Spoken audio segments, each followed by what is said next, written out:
La lumière matinale filtrait à travers les rideaux de la chambre d'Adrienne Hawthorne, illuminant doucement son visage encore endormi. Elle ouvrit lentement les yeux, sa main cherchant automatiquement la présence de Gareth à ses côtés. Le lit était vide. Encore une fois. Elle pouvait entendre la douche couler dans la salle de bain attenante. 16 années de mariage avaient créé une routine presque parfaite, comme une chorégraphie minutieusement orchestrée. Pourtant, depuis quelques semaines, cette danse semblait désynchronisée. Adrienne se redressa contre les oreillers, passant une main dans ses longs cheveux noirs. Son regard s'attarda sur la photo posée sur sa table de nuit. Leur photo de mariage, encadrée dans un cadre en cristal. Un cadeau symbolique qu'ils s'étaient offert l'année dernière pour célébrer leurs 15 ans de mariage, leurs noces de cristal. Ils avaient apporté un toast à la transparence et à la beauté de leur relation ce jour-là. Elle effleura le cadre du bout des doigts, un soupir s'échappant de ses lèvres. La porte de la salle de bain s'ouvrit dans un nuage de vapeur. Gareth en sortit, une serviette nouée autour de la taille, les cheveux humides. Il ne remarqua pas immédiatement qu'elle était réveillée, trop absorbé par l'écran de son téléphone portable qu'il tenait dans sa main. Un sourire furtif traversa son visage alors qu'il tapotait une réponse à un message. Ce n'était pas son sourire habituel, celui qu'il réservait à sa famille. C'était quelque chose de différent, quelque chose qu'Adrienne n'avait pas vu depuis longtemps. « Bonjour » dit-elle doucement, observant attentivement sa réaction. Gareth sursauta légèrement, relevant les yeux de son écran. « Oh, tu es réveillé !» répondit-il, verrouillant rapidement son téléphone dans un geste qui semblait trop précipité pour être naturel. Depuis combien de temps ça dure? Les mots sortirent de sa bouche avant même qu'elle puisse les retenir.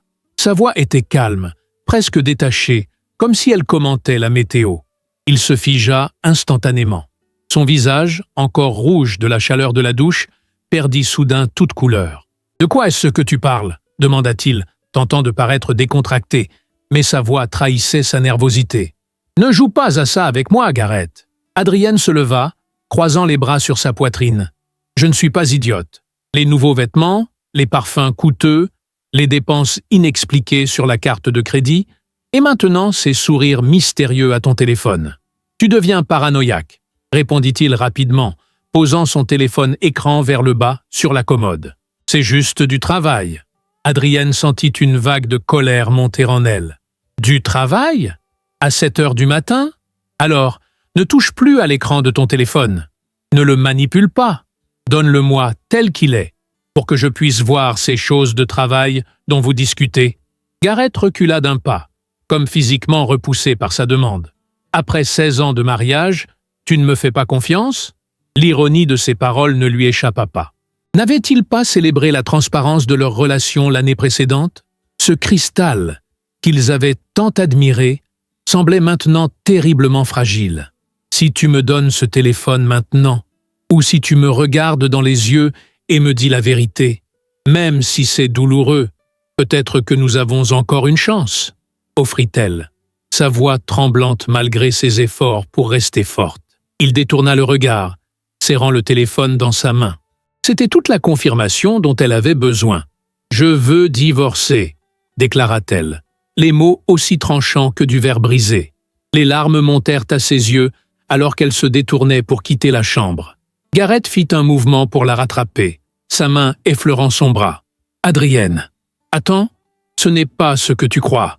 Ne me touche pas, » dit-elle fermement, se dégageant. « Ne me touche plus jamais. » Cette nuit-là, allongés seuls dans leur lit conjugal tandis que Gareth dormait sur le canapé du salon, Adrienne revécut les moments où elle aurait dû voir les signes.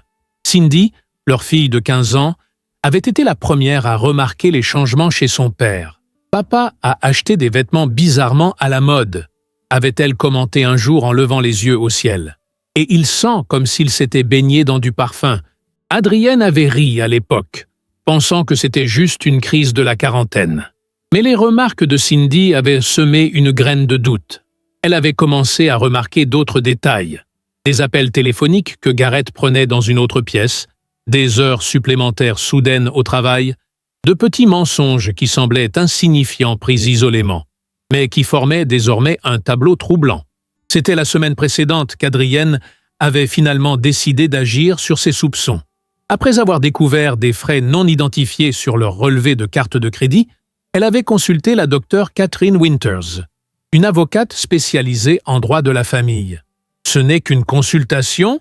s'était-elle répétée en attendant dans le bureau froid et impersonnel. « Juste pour connaître mes options. » La docteure Winters avait été directe, mais compatissante. « Si votre mari est d'accord avec les termes, un divorce à l'amiable peut être relativement rapide, » avait-elle expliqué. « Mais vous devez être préparé à toutes les éventualités. » En quittant le cabinet, Adrienne s'était sentie étrangement calme, comme si elle venait de prendre une décision qu'elle repoussait depuis longtemps.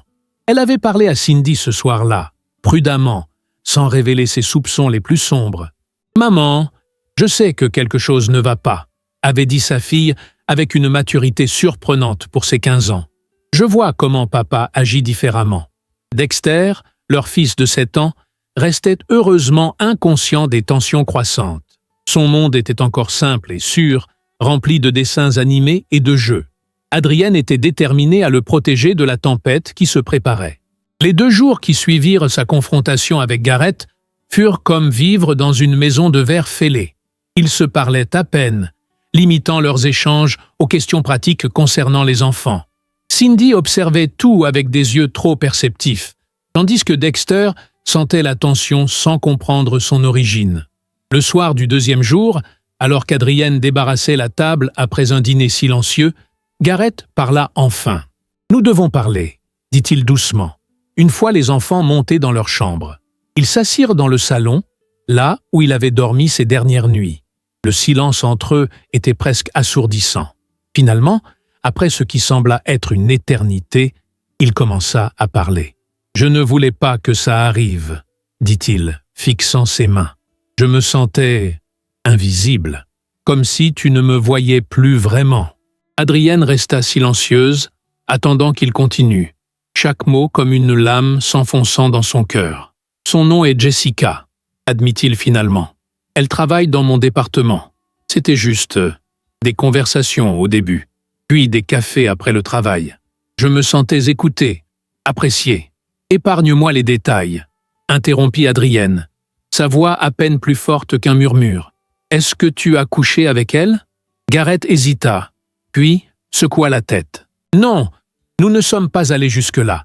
Il y a eu des moments, des touchés, des étreintes, quelques baisers, mais nous nous sommes arrêtés avant d'aller plus loin. » Adrienne laissa échapper un rire sans joie. « Et tu penses que ça change quelque chose ?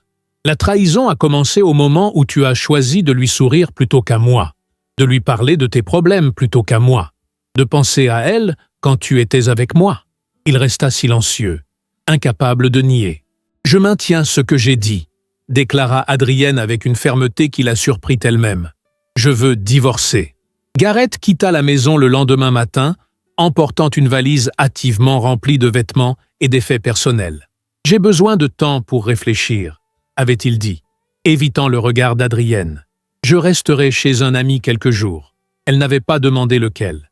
Une part d'elle craignait de connaître la réponse. Expliquer la situation aux enfants fut l'une des tâches les plus difficiles qu'Adrienne ait jamais eu à accomplir. Cindy, avec sa maturité précoce, hocha simplement la tête, une compréhension silencieuse dans ses yeux. « Je suis là pour toi, maman, » dit-elle, serrant la main d'Adrienne avec une force surprenante. Dexter, cependant, ne comprenait pas. « Mais pourquoi papa est parti? Quand est-ce qu'il revient ?» demanda-t-il, ses grands yeux remplis de confusion et de chagrin.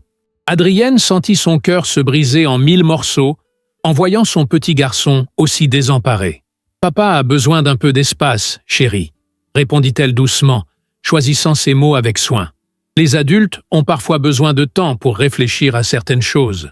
Il est fâché contre nous ?» La voix de Dexter était si petite, si fragile. « Non, mon cœur, pas du tout. Papa t'aime très fort. C'est juste compliqué entre maman et papa en ce moment. » Les jours qui suivirent furent un étrange mélange de douleur aiguë et d'engourdissement émotionnel. Adrienne se levait chaque matin, préparait le petit déjeuner pour les enfants, les accompagnait à l'école, puis se rendait au bureau où elle s'efforçait de se concentrer sur son travail de gestionnaire d'assurance. Ses collègues remarquaient son air absent mais attribuaient son comportement à la fatigue ou au stress professionnel. Personne ne soupçonnait que son monde s'écroulait. Les nuits étaient les plus difficiles. Une fois les enfants couchés, Adrienne restait seule avec ses pensées et ses souvenirs. Elle passait en revue chaque moment de son mariage, cherchant des signes qu'elle aurait pu manquer, des indices qui auraient pu la préparer à cette trahison. Comment avait-elle pu être si aveugle? Le 4e jour après le départ de Gareth, Dexter eut une crise de larmes inconsolable au moment du coucher. « Je veux papa !» sanglota-t-il, serrant contre lui la peluche dinosaure que Gareth lui avait offerte pour son dernier anniversaire. « Pourquoi il ne m'appelle même pas? Il m'a oublié ?» Adrienne tenta de le réconforter, mais rien ne semblait apaiser son chagrin. Elle resta assise à côté de son lit pendant des heures, caressant ses cheveux jusqu'à ce qu'il s'endorme enfin, épuisé par ses pleurs. En sortant de la chambre, elle trouva Cindy qui l'attendait dans le couloir, l'inquiétude gravée sur son jeune visage. « Il va s'en remettre, maman », murmura-t-elle. « On va tous s'en remettre. » Adrienne sourit faiblement, touchée par la force de sa fille. « Tu ne devrais pas avoir à gérer tout ça à ton âge, ma chérie. » Cindy haussa les épaules. « Je ne suis plus une enfant. » « Et puis, on est une équipe, non ?» Cette nuit-là, Adrienne prit une décision qui allait à l'encontre de tout ce que son cœur blessé lui dictait. Pour le bien de Dexter, elle devait mettre sa propre douleur de côté. Elle composa le numéro de Gareth, son doigt hésitant au-dessus de l'écran pendant plusieurs minutes avant qu'elle ne trouve le courage d'appuyer sur « Appeler ». Il décrocha à la 3e sonnerie. « Adrienne ?» Sa voix était teintée de surprise et d'une note d'espoir qui l'irrita. « C'est pour Dexter », dit-elle immédiatement, voulant clarifier la raison de son appel. « Il est dévasté. Il pleure tous les soirs. Il a besoin de son père. » Un silence lourd s'installa à l'autre bout de la ligne. « Je suis désolé », dit finalement Gareth, sa voix étouffée comme s'il luttait contre ses propres émotions. « Je ne voulais pas lui faire de mal. Je pensais que lui donner un peu de temps serait mieux. »« Eh bien, tu avais tort », répliqua Adrienne, incapable de masquer l'amertume dans sa voix. Elle prit une profonde inspiration, se forçant à se calmer. « Écoute, je crois que tu devrais revenir à la maison. »« Vraiment ?» La surprise dans sa voix était palpable. « Pour Dexter », précisa-t-elle rapidement. « Pas pour moi, pas pour nous. Il y a des conditions. »« Je t'écoute », dit Gareth, soudain sérieux. « Tu dormiras dans la chambre d'amis. Nous ne parlerons que des enfants et des questions pratiques. Je ne veux pas d'explications, d'excuses ou de tentatives de réconciliation. Je fais ça uniquement pour Dexter, pour qu'il n'ait pas à souffrir de nos problèmes. » Gareth accepta immédiatement, sans argumenter sur les conditions. Il revint le lendemain soir, un bouquet de fleurs à la main qu'Adrienne refusa poliment, mais fermement. « Pas de ça, » dit-elle simplement. « Garde les apparences pour les enfants. C'est tout ce que je te demande. » La réaction de Dexter au retour de son père fut déchirante. Son petit visage s'illumina d'une joie pure et sans retenue lorsqu'il vit Gareth franchir la porte. « Papa !» s'écria-t-il, se précipitant dans ses bras avec une telle force qu'il faillit le renverser. « Tu es revenu. Tu m'as tellement manqué. » Adrienne détourna le regard, incapable de supporter la scène. Elle croisa les yeux de Cindy, qui observait la réunion avec une expression plus réservée, plus méfiante. Sa fille avait toujours été perspicace, capable de voir au-delà des façades. Plus tard, après que les enfants furent couchés, Adrienne et Gareth se retrouvèrent seuls dans la cuisine. Le silence entre eux était presque tangible, chargé de non-dits et de reproches silencieux. « Merci », dit finalement Gareth, brisant le silence, « de m'avoir permis de revenir. » Adrienne se contenta de hocher la tête, gardant ses distances. « Je l'ai fait pour lui, pas pour toi. Je sais. » Il hésita, puis ajouta « J'ai rompu avec Jessica. » Adrienne leva une main pour l'arrêter. « Je t'ai dit que je ne voulais pas en parler. Ce que tu fais de ta vie ne me concerne plus. » Les jours se transformèrent en semaines, et un nouvel équilibre précaire s'installa dans la maison des Hawthorne. Aux yeux du monde extérieur, ils étaient toujours une famille unie. Gareth accompagnait Dexter à ses entraînements de baseball, Adrienne aidait Cindy avec ses projets scolaires, et ils prenaient même leurs repas ensemble comme avant. Mais les sourires étaient forcés, les conversations superficielles, et la tension sous-jacente était toujours présente. comme un courant invisible. Une nuit, environ 3 semaines après le retour de Gareth, Adrienne se réveilla en sursaut. Elle avait entendu un bruit venant de la cuisine. Consultant son réveil, elle vit qu'il était presque 2 heures du matin. Intriguée et légèrement inquiète, elle se leva et descendit silencieusement les escaliers. Elle trouva Gareth assis à la table de la cuisine, dans la pénombre, une photo entre les mains. Même dans l'obscurité, elle reconnut leur photo de mariage, celle qui était normalement encadrée dans le cristal, sur sa table de nuit. Il ne l'avait pas entendue approcher, et elle resta immobile dans l'ombre, observant ses épaules secouées par des sanglots silencieux. Adrienne sentit quelque chose remuer en elle. Pas de la sympathie, pas encore du pardon, mais une reconnaissance de sa douleur. Pour la première fois depuis qu'elle avait découvert sa trahison, elle réalisa que Gareth souffrait aussi. Cette pensée ne guérissait pas sa propre blessure, mais elle ajoutait une nouvelle dimension à son chagrin. Elle recula silencieusement, remontant dans sa chambre sans révéler sa présence. Cette nuit-là, elle ne put se rendormir, tournant et retournant dans son esprit l'image de Gareth pleurant sur leur passé perdu. Une semaine plus tard, la compagnie d'assurance où travaillait Adrienne organisa une soirée pour célébrer les résultats exceptionnels du trimestre. Habituellement, Gareth l'accompagnait à ces événements, jouant parfaitement son rôle de mari attentionné et sociable. Cette fois-ci, elle y alla seule, expliquant aux collègues curieux que son mari était occupé avec une urgence professionnelle. Adrienne avait passé plus de temps que d'habitude à se préparer ce soir-là. Elle avait choisi une robe bleue élégante qui mettait en valeur ses yeux et avait coiffé ses longs cheveux noirs en un chignon sophistiqué. Elle avait même mis les boucles d'oreilles en saphir que Gareth lui avait offertes pour leur 10e anniversaire de mariage. Ce n'était pas pour lui, se répétait-elle en se regardant dans le miroir. C'était pour elle-même, pour se rappeler qu'elle était toujours cette femme forte et confiante qu'elle avait été avant que son monde ne s'écroule. La soirée se déroulait dans un hôtel luxueux du centre-ville. L'ambiance était festive, avec un orchestre de jazz jouant en sourdine et des plateaux de champagne circulant parmi les invités. Adrienne navigua habilement entre les groupes, échangeant des plaisanteries avec ses collègues, discutant stratégie avec les cadres supérieurs, son verre à peine touché à la main. « Tu es radieuse ce soir », lui dit Michael Donovan, un collègue de longue date qui travaillait dans le département des sinistres. « Ce n'est pas trop difficile d'être venue seule ?» Adrienne sourit poliment. « Pas du tout. Parfois, c'est agréable d'être simplement soi-même, sans avoir à se soucier de quelqu'un d'autre. » Michael s'approcha légèrement, son corps incliné vers elle dans un langage non-verbal évident. « Dans ce cas, puis-je t'offrir un autre verre ?» Elle hésita. Michael était séduisant, intelligent et clairement intéressé. Dans une autre vie, dans d'autres circonstances, elle aurait peut-être été flattée par son attention.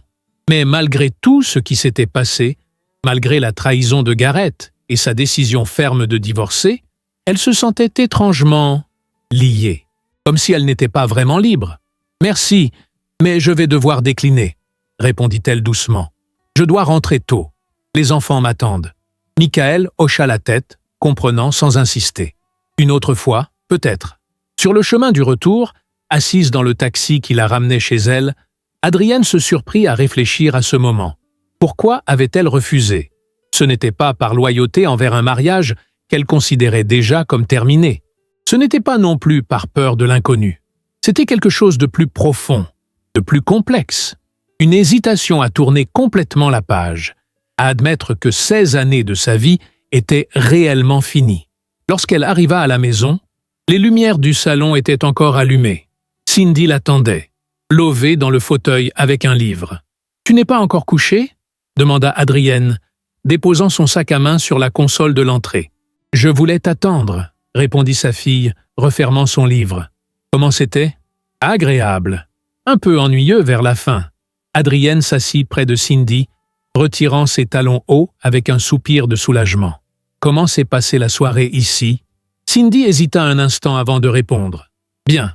Papa a préparé des pizzas maison. Dexter était aux anges. » Adrienne ne put s'empêcher de sourire à cette image. Même dans les moments les plus sombres de leur mariage, Gareth avait toujours été un père attentionné. « Et où est ton père maintenant ?»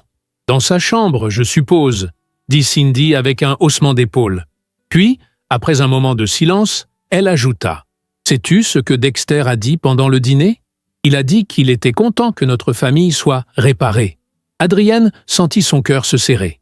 Oh, Cindy. Je sais, interrompit sa fille avec une sagesse au-delà de ses années. Rien n'est réparé. Et ça me fait mal de voir Dexter si heureux maintenant, sachant que ce n'est qu'une illusion. Adrienne prit la main de sa fille dans la sienne. Parfois, les illusions sont nécessaires, ma chérie. Elles nous donnent du temps pour nous adapter à la réalité. Cindy hocha lentement la tête, puis regarda sa mère droit dans les yeux. Sais-tu, maman, je suis jeune pour comprendre ces histoires. Je sais que papa a fait une grosse erreur avec toi. Ou plutôt, c'était un choix. Mais il semble vraiment regretter profondément. Adrienne regarda sa fille avec surprise. Comment peux-tu le savoir? Il m'a demandé de ne pas te le dire. Mais un soir où je suis descendu boire de l'eau, je l'ai vu assis à la table de la cuisine, tout seul, en train de pleurer. Quand il m'a aperçu, il a essuyé ses larmes et m'a fait un câlin. Sur la table, il y avait une photo de votre mariage. Il m'a dit que tout allait bien, qu'il avait juste du mal à dormir. Cindy serra la main de sa mère. Je sais que ce doit être très difficile pour toi. Je sais que tu t'es sacrifié pour moi et pour Dexter en laissant papa revenir. Ne t'inquiète pas de ce que les autres pensent ou disent. C'est ta vie, et c'est toi qui vivras avec tes choix, pas eux. Je veux juste te dire que je suis très fier de toi et de la femme que tu es. Je sais que ce que tu as vécu ne doit pas être facile, mais tout finira par passer. Adrienne conduisait en souriant, des larmes coulant silencieusement sur ses joues. Sa fille, si jeune, parlait comme une femme adulte et expérimentée. Elle semblait savoir exactement ce dont sa mère avait besoin d'entendre. « Merci, ma chérie. Je suis très fier de toi aussi. Tu deviens une femme incroyable. Maman t'aimera toujours. Merci d'être toujours à mes côtés. » Les jours suivants apportèrent une légère évolution dans la dynamique glaciale entre Adrienne et Garrett. Un matin, alors que les enfants étaient déjà partis pour l'école, ils se retrouvèrent seuls dans la cuisine. Au lieu du silence habituel, Garrett engagea la conversation sur un ton neutre. « J'ai remarqué que la voiture fait un bruit étrange au démarrage, » dit-il. « Je pourrais y jeter un coup d'œil ce week-end. » Adrienne, surprise par cette initiative qui brisait leur accord tacite de ne parler que des enfants, acquiesça simplement. « Merci, ce serait utile. » Ce fut un début modeste, mais significatif. Petit à petit, leurs échanges commencèrent à inclure des sujets quotidiens au-delà des besoins immédiats des enfants. Ils ne parlaient jamais de leur relation, de la trahison ou de l'avenir. Mais cette communication limitée apportait un certain soulagement à l'atmosphère tendue de la maison. Un dimanche après-midi, alors qu'Adrienne lisait dans le jardin pendant que les enfants jouaient, Garrett s'approcha avec 2 tasses de café. Il lui en tendit une sans un mot, puis s'assit dans la chaise voisine, gardant une distance respectueuse. « Merci », dit-elle, acceptant la tasse avec une hésitation à peine perceptible. Ils restèrent assis en silence, observant Cindy qui aidait Dexter à construire une cabane avec des branches tombées. Le soleil filtrait à travers les feuilles des arbres, créant des motifs dansants sur l'herbe. C'était un moment paisible, presque normal, comme ceux qu'ils avaient partagés pendant des années avant que tout ne s'effondre. « Tu te souviens de cette fois où nous avions emmené Cindy Camper pour la première fois ?» demanda soudain Garrett, son regard toujours fixé sur les enfants. Elle avait à peine 4 ans et elle était convaincue qu'un ours allait venir manger ses guimauves. Malgré elle, Adrienne sourit à ce souvenir. Et tu as passé toute la nuit à lui raconter des histoires pour la rassurer, jusqu'à ce que tu t'endormes en plein milieu d'une phrase. Leur rire partagé, bien que bref, créa une fissure dans le mur qui s'était dressé entre eux. Ce n'était pas un pardon, pas encore une réconciliation, mais c'était un rappel qu'au-delà de la douleur et de la trahison, il y avait une histoire commune, des souvenirs partagés qui ne pouvaient être simplement effacés. Plus tard cette semaine-là, Adrienne et Garrett se croisèrent dans le couloir menant aux chambres. Dans l'espace étroit, leurs bras se frôlèrent accidentellement. Au lieu de s'écarter brusquement comme elle l'aurait fait quelques semaines plus tôt, Adrienne ne bougea pas immédiatement. Ce contact fugace, le premier depuis la révélation de la trahison, envoya une vague de sensations contradictoires à travers son corps. colère, nostalgie, désir, méfiance, tout mêlé dans un tourbillon confus. Gareth sembla également affecté par ce moment. Il s'arrêta, hésitant, puis murmura doucement « Je suis désolé, Adrienne. » Pour tout. Adrienne ne répondit rien à l'excuse de Gareth cette nuit-là dans le couloir, et quelque chose avait changé, comme si cette simple phrase avait ouvert une minuscule fissure dans la muraille qu'elle avait érigée autour de son cœur. Elle ne l'avait pas pardonné. Elle était loin d'être prête pour cela. Mais pour la première fois depuis la découverte de sa trahison, elle commença à envisager la possibilité que leur histoire n'était peut-être pas complètement terminée. Octobre arriva, amenant avec lui des feuilles dorées et l'anniversaire de leur mariage. 16 ans auparavant, par une journée similaire d'automne, ils s'étaient fait des promesses qu'ils avaient crues éternelles.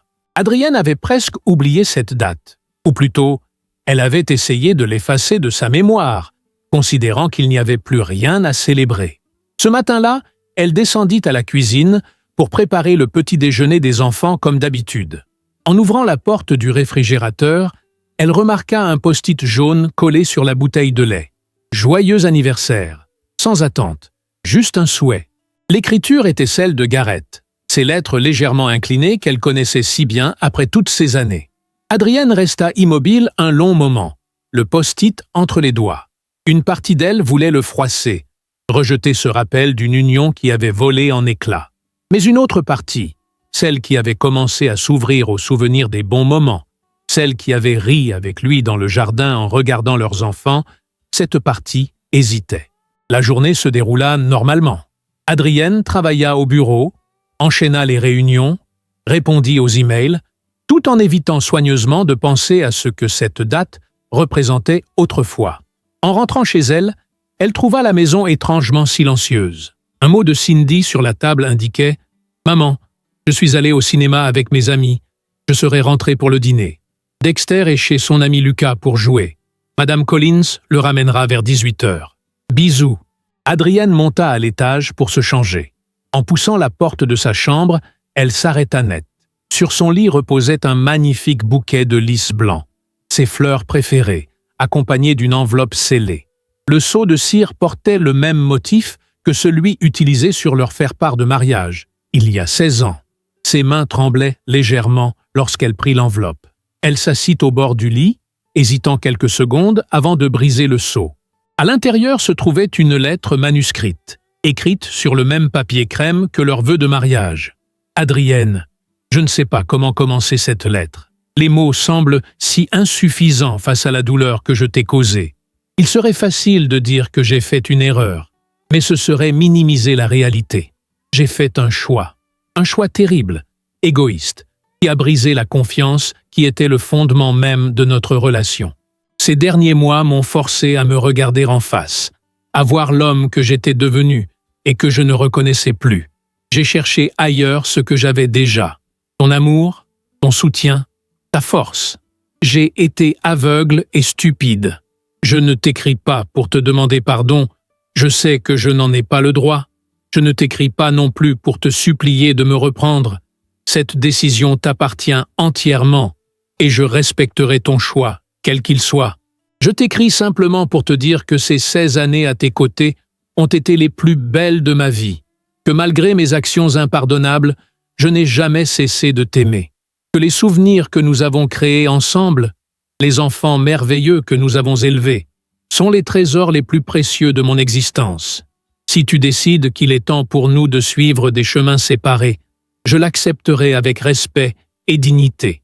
Je continuerai d'être le meilleur père possible pour Cindy et Dexter, et je m'assurerai que cette transition soit aussi douce que possible pour eux. Mais s'il reste dans ton cœur ne serait-ce qu'un infime espoir, une minuscule possibilité que nous puissions reconstruire quelque chose, pas ce que nous avions, car cela est perdu, mais quelque chose de nouveau, de différent, peut-être même de plus fort parce que forgé dans l'épreuve, alors sache que je suis prêt à consacrer le reste de ma vie à regagner ma place à tes côtés. Avec tout mon amour, aujourd'hui et toujours, Gareth. Adrienne replia lentement la lettre, des larmes silencieuses coulant le long de ses joues. Un tourbillon d'émotions contradictoires l'envahit. Colère, tristesse, confusion, mais aussi, quelque part au fond d'elle, un minuscule fragment d'espoir qu'elle n'était pas encore prête à reconnaître. Son téléphone sonna, interrompant ses pensées. Un numéro qu'elle ne reconnaissait pas s'affichait sur l'écran. Elle décrocha d'une voix légèrement enrouée par l'émotion. « Madame Hawthorne ?» demanda une voix féminine et professionnelle. « Oui, c'est moi. Ici l'hôpital Mémorial. Je vous appelle au sujet de votre mari, Garrett Hawthorne. Il a été impliqué dans un accident de voiture et a été admis aux urgences il y a environ 1 heure.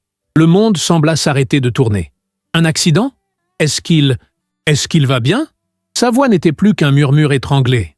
Il est stable, mais inconscient. Les médecins procèdent actuellement à des examens complémentaires. Pourriez-vous venir à l'hôpital dès que possible? J'arrive tout de suite, répondit Adrienne, raccrochant avec des mains tremblantes. Elle appela rapidement Madame Collins pour lui demander de garder Dexter un peu plus longtemps, puis envoya un message à Cindy pour l'informer de la situation, lui demandant de rentrer directement à la maison et de veiller sur son frère. Le trajet jusqu'à l'hôpital fut un brouillard de peur et d'incertitude. Les émotions qu'avait suscitées la lettre de Garrett étaient momentanément éclipsées par une terreur plus immédiate. Malgré tout ce qui s'était passé, malgré la trahison et la douleur, l'idée de perdre Garrett créait en elle un vide vertigineux. À l'hôpital, elle fut dirigée vers une salle d'attente stérile où un médecin vint la trouver quelques minutes plus tard. « Madame Hawthorne, je suis le docteur Reynolds. Votre mari a subi un traumatisme crânien lors de l'accident, ainsi que quelques côtes fracturées et diverses contusions. Est-ce qu'il va s'en sortir ?» demanda Adrienne, sa voix à peine audible. « Ses signes vitaux sont bons, mais nous ne pourrons évaluer l'étendue complète des dommages cérébraux que lorsqu'il se réveillera. Pour l'instant, nous le gardons en observation. Je peux le voir ?» Le docteur acquiesça. « Bien sûr, suivez-moi. » La chambre était plongée dans une semi-pénombre, le seul bruit provenant du bip régulier des machines surveillant les constantes de Garrett. Il paraissait étrangement vulnérable, allongé sur ce lit d'hôpital.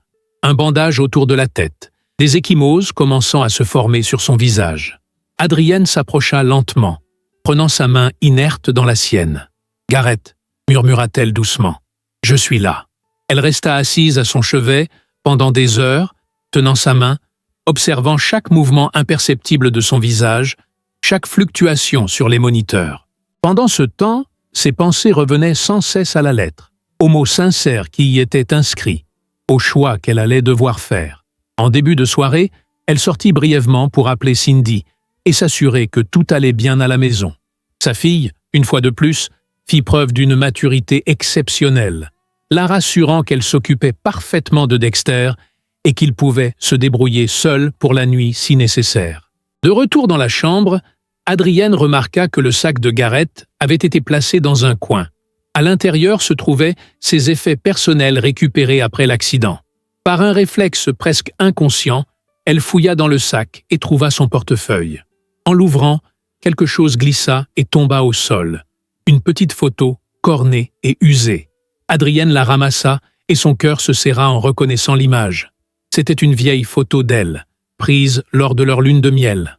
Elle souriait à la caméra, les cheveux au vent, l'océan en arrière-plan. Elle ne savait même pas qu'il la gardait toujours avec lui. C'est à ce moment précis que les doigts de Garrett bougèrent légèrement dans sa main. Adrienne leva les yeux, retenant son souffle, pour voir ses paupières frémir, puis s'ouvrir lentement. Il cligna plusieurs fois, désorienté, avant que son regard ne se fixe sur elle. « Adrienne ?» Sa voix était rauque, à peine audible. « Je suis là, » dit-elle, serrant doucement sa main. « Ne parle pas, repose-toi. » Mais Garrett semblait déterminé à dire quelque chose. « La lettre? Tu l'as lue ?» Adrienne hocha la tête, incapable de retenir ses larmes plus longtemps. « Oui, je l'ai lue. Je pensais chaque mot, » murmura-t-il, avant de grimacer de douleur. « Chut, ne te fatigue pas, » dit-elle doucement. « Nous aurons tout le temps d'en parler plus tard. Pour l'instant, concentre-toi sur ta guérison. » Il la regarda intensément, comme s'il cherchait à lire la réponse à sa lettre dans ses yeux. Puis, épuisé par l'effort, il referma les paupières, sa main toujours fermement serrée dans celle d'Adrienne. Garrett resta hospitalisé pendant 1 semaine. Chaque jour, Adrienne venait le voir, alternant entre l'hôpital et ses responsabilités à la maison, veillant à ce que les enfants maintiennent leur routine malgré l'inquiétude. Cindy se révéla être un soutien inestimable, prenant en charge son petit frère avec une maturité remarquable, tandis que Dexter dessinait d'innombrables cartes de prompt rétablissement pour son père. Durant ces visites, Adrienne et Garrett ne parlèrent pas de la lettre, ni de leur avenir. Leur conversation restait centrée sur sa convalescence, les enfants, les banalités quotidiennes. Pourtant, quelque chose avait changé dans leur dynamique. La distance glaciale qui les séparait depuis des mois semblait s'être réchauffée, comme si l'accident avait rappelé à Adrienne la fragilité de la vie et l'importance des choix qu'elle s'apprêtait à faire. Le jour où Garrett fut autorisé à rentrer chez lui, Adrienne l'aida à s'installer dans la chambre d'amis. Il était encore faible, se déplaçant lentement à cause de ses côtes fracturées, nécessitant une aide pour certains gestes quotidiens. Alors qu'elle l'aidait à s'asseoir sur le lit, leurs regards se croisèrent. « Merci, » dit-il simplement, « pour tout ce que tu fais. » Adrienne hésita un instant avant de répondre. « Je ne le fais pas par obligation, Garrett. Je le fais par choix. » Ces mots, simples mais profonds, semblèrent avoir un impact immense sur lui. Pour la première fois depuis longtemps, elle vit une lueur d'espoir authentique dans ses yeux. Les jours suivants établirent une nouvelle routine.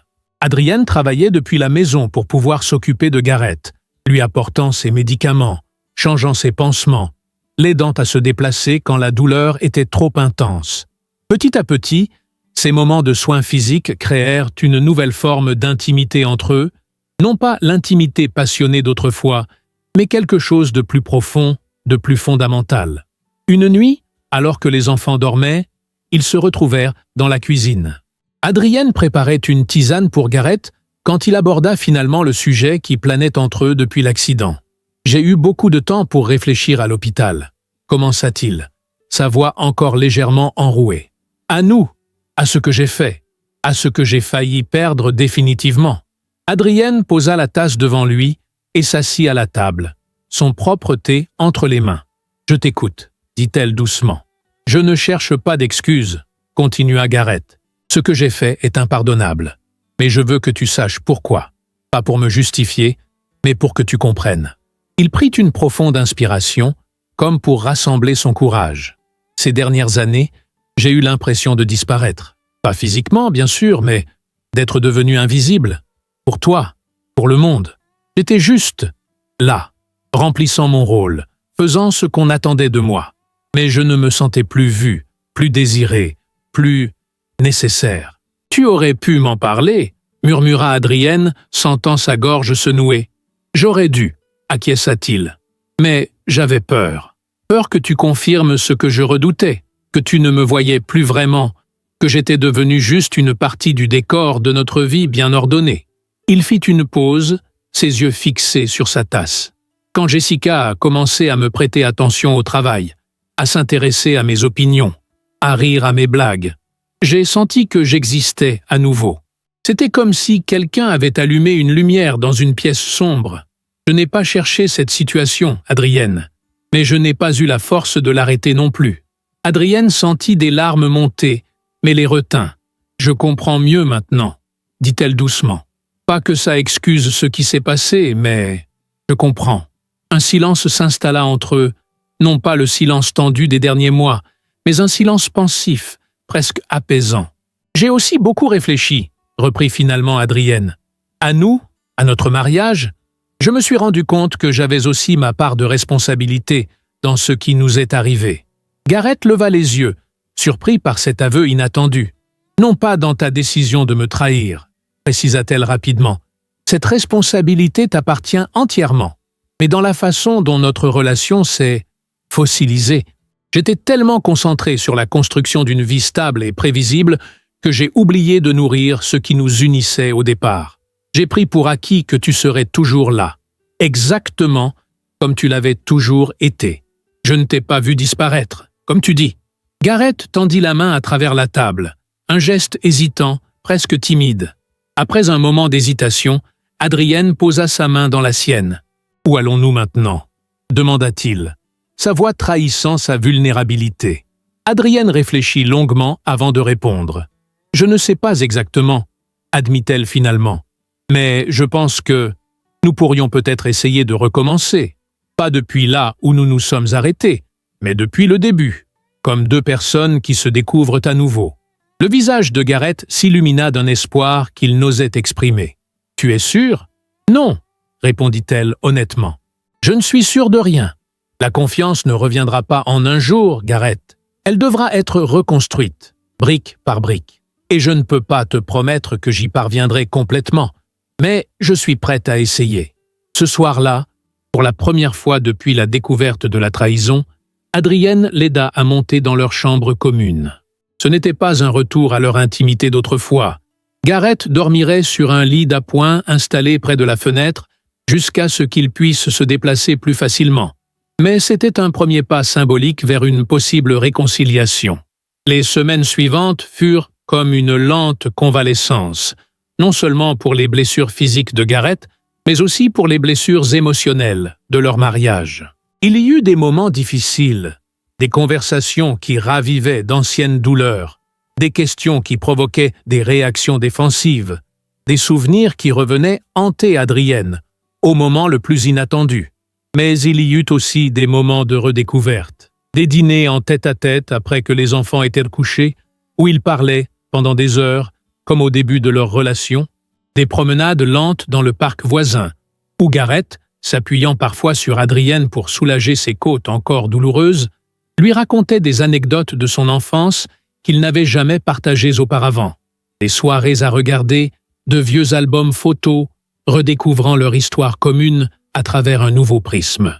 Cindy observait cette évolution avec un mélange de prudence et d'espoir, tandis que Dexter s'épanouissait dans cette atmosphère plus légère, sans comprendre pleinement ce qui avait changé.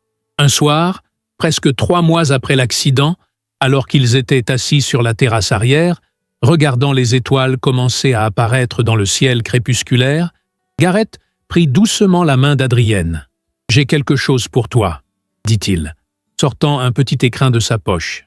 Adrienne le regarda avec surprise. « Gareth, ce n'est pas ce que tu crois, » dit-il avec un sourire rassurant. « Ouvre-le. » À l'intérieur se trouvait non pas une bague, mais un pendentif en cristal. Le cristal était légèrement différent, avec des veines délicates qui le traversaient, comme des lignes de fracture qui auraient été réparées avec soin. « C'est du kintsugi », expliqua Gareth. « Une technique japonaise qui répare les objets brisés en soulignant leurs fissures avec de l'or ou de l'argent, plutôt que de les cacher.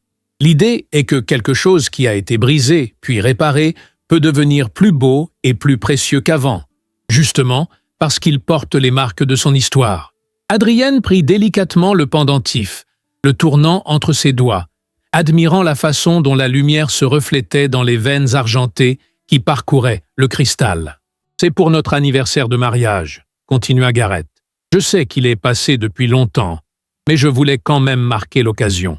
Nos noces de cristal devaient célébrer la transparence et la beauté de notre relation. Mais peut-être que ce cristal réparé représente mieux ce que nous sommes maintenant. » Adrienne sentit les larmes lui monter aux yeux, mais cette fois, ce n'étaient pas des larmes de chagrin. « C'est magnifique, » murmura-t-elle, « et tellement vrai. » Elle se tourna vers lui, et pour la première fois depuis ce qui semblait une éternité, elle se pencha pour l'embrasser. Ce n'était pas un baiser passionné, mais un baiser tendre, doux, empreint de pardon et de promesses.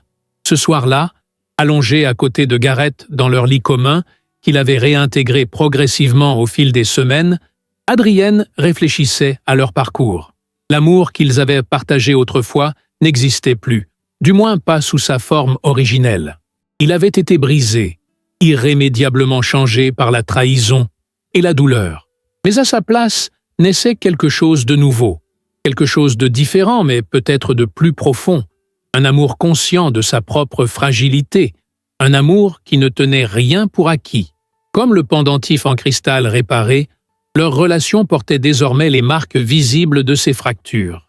Mais ces marques, loin d'être des défauts à cacher, étaient devenues une partie intégrante de leur histoire commune, les rendant plus forts, plus sages, plus conscients de la valeur de ce qu'ils avaient failli perdre à jamais.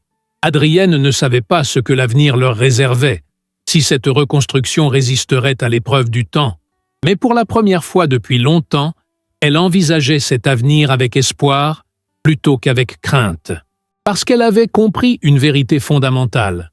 Parfois, ce qui a été brisé puis réparé avec amour et patience peut devenir plus précieux que ce qui n'a jamais été endommagé. Alors qu'elle s'endormait, sa main trouvant naturellement celle de Gareth dans l'obscurité, Adrienne toucha le pendentif en cristal qui reposait maintenant contre sa poitrine. Dans ses fissures réparées, elle voyait non pas la fin d'une histoire, mais le début d'une nouvelle, plus authentique, plus résiliente, et peut-être même plus belle pour avoir traversé l'épreuve du feu et en être ressortie, transformée. Si vous avez aimé cette histoire jusqu'ici, n'hésitez pas à laisser un « j'aime » et à vous abonner à la chaîne. C'est un geste simple pour vous, mais qui m'aide énormément. N'hésitez pas à partager vos impressions dans les commentaires ci-dessous. Merci pour votre compagnie et votre café, et à la prochaine histoire.